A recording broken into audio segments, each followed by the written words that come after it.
I think it follows on quite nicely from Adrian's remarks around physical activity. I'm going to spend most of my time talking about food and food systems, but I want to locate it within the system of health inequity, and I'll speak to the inequity aspect, both from obviously from an outcome perspective, but also from the drivers within the system.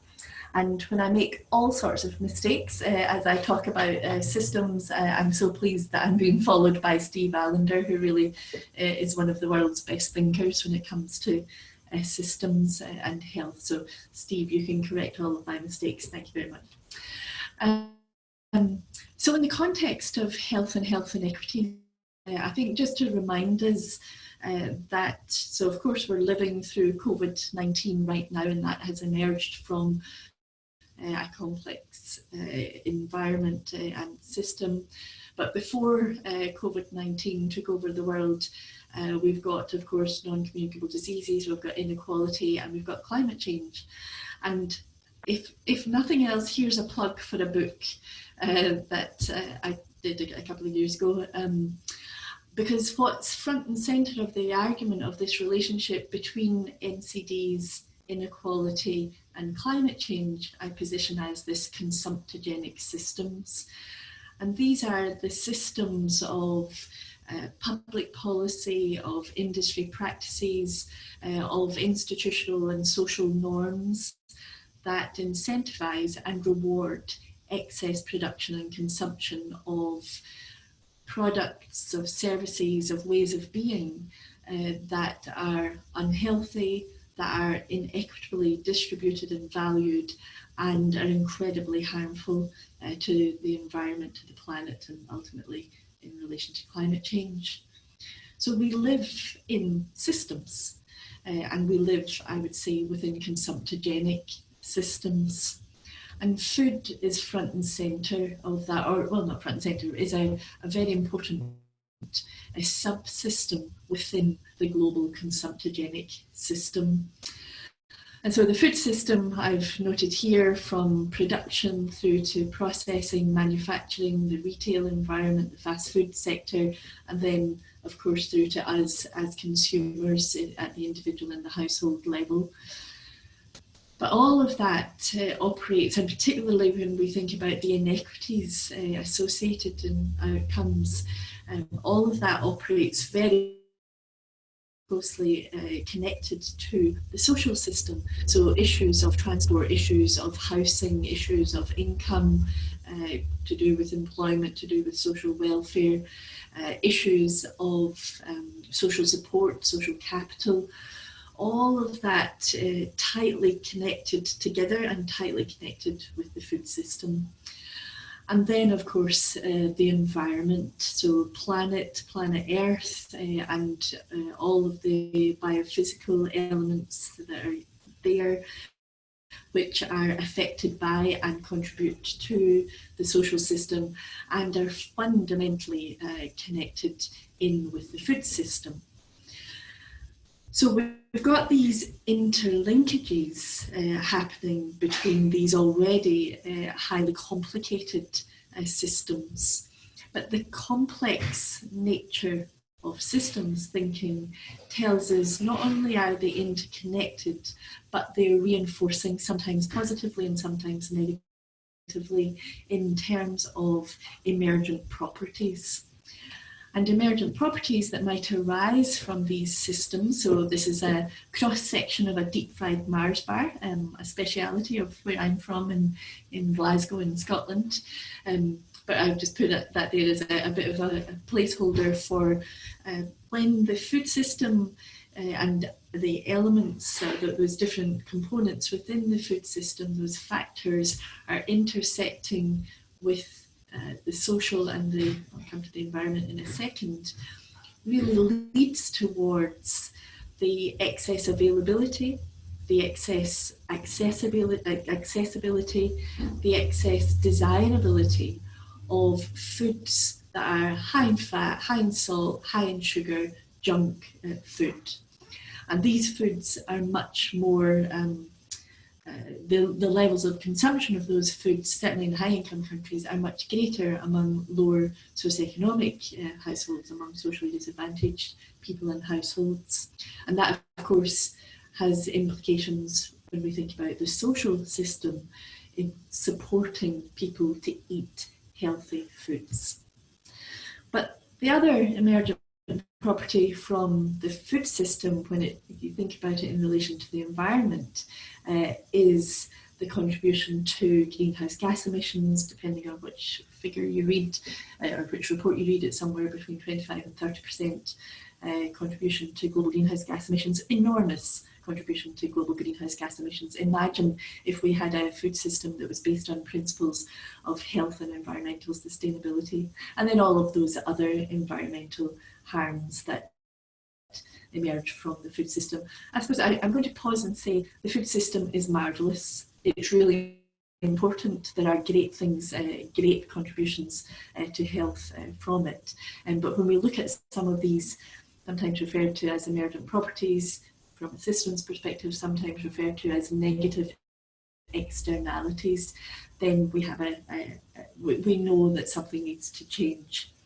And then, of course, the feedback, because that's another part of systems thinking, is the feedback that happens within these systems, these sort of positive feedback loops or negative feedback loops. And when the food system is contributing to environmental harms, including greenhouse gas emissions, those greenhouse gas emissions and the consequent climate change disruption feeds back and affects the production capacity of our food systems globally. I'm not going into the data there. That's really just to show you that the net effect as identified through the IPCC is a negative net effect on agricultural yields, and that of course has implications for food security, for food price and food security. So highly interconnected and these feedback loops that happen within the food system, the environment and the social system. But I also think we need, so that's in terms of those kind of the determining factors, the plausible causal factors within the food system, the social system, the environment system, as it relates to good or bad health outcomes, obesity, and also environmental harms. But food systems are not just made up of these factors, they're made up of actors. And they're within the food and nutrition system, the governance of food and nutrition, there's a web of actors in these different systems. So we've got state and we've got non-state, government, non-government. We've got public and we've got private, of course, and that's interest, public interests and private interests, industry, others. We've got health. I think many of us on this webinar are probably from the health sector, but maybe not exclusively. But there are many other sectors involved in food and nutrition governance. And what that means is a whole load of different power issues playing out within the system, a system of power. And that relates to interest. So I'm interested in health. An industry actor might be relatively more interested in profit. Somebody else might be interested in sustainability, but not necessarily thinking of it from a health or a nutrition perspective. So these different interests are elevated into the discussion about the governance of food system. And then ideas play out as well. So I just want to make sure what the ideas, so how we speak about, how we frame the narrative, the discourse, the nanny state, individual responsibility. I think the Obesity Collective is absolutely about really challenging that individual responsibility, individual blame narrative, but that's a very strong narrative. That's ideational power, and that gets used by different actors to pursue their interests. So when we think about the system, we have to see these different frames, these different discourses playing out to help advance particular interests. And then, of course, institutions. Which institutions have power? Think about it. Here in Australia, we don't have a nutrition policy. So from a health sector, and I'm talking at the national level, so from a from a health sector perspective, we don't really have an awful lot of authority or legitimacy or institutional power, because we don't have this authorising policy to say, yep, as an institution of government, we think this matters. And that's a really important issue for us, trying to address the sorts of things that I'm speaking about. And so within institutional power, there are formal and informal mechanisms that can be used. So if you see a call for a submission for the obesity strategy or a national nutrition strategy, that's a formal mechanism of that you can use your power, because we all have power, we all have agency in these systems, but we have to express it and use it. When you see those calls for submissions, please put in a submission, because it can help influence what that policy ends up looking like. And you can be sure that other interests, other actors will be inputting submissions to try and influence what that policy and instrument design will look like. And then also in that governance system, there are different spaces and levels of play. So global, national, local, Adrian demonstrated quite beautifully those different levels of governance, from that global level through to the very local level in physical activity. It's exactly the same in food, and I won't speak to that. But it's the spaces that I just want to draw your attention to. And this is really understanding the different actors and how they're using their different forms of power within these spaces. So a closed space is where the elites or the politicians or the very, the industry, the titans of industry, are deliberating without the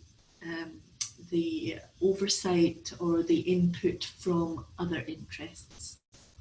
And that happens all the time. The fact that some of the most senior industry officials can pick up the phone and speak to the minister tells us something. Then there are these invited spaces where, as actors, we are invited to come along and deliberate around policy, around programmes, whatever. And then there's claimed.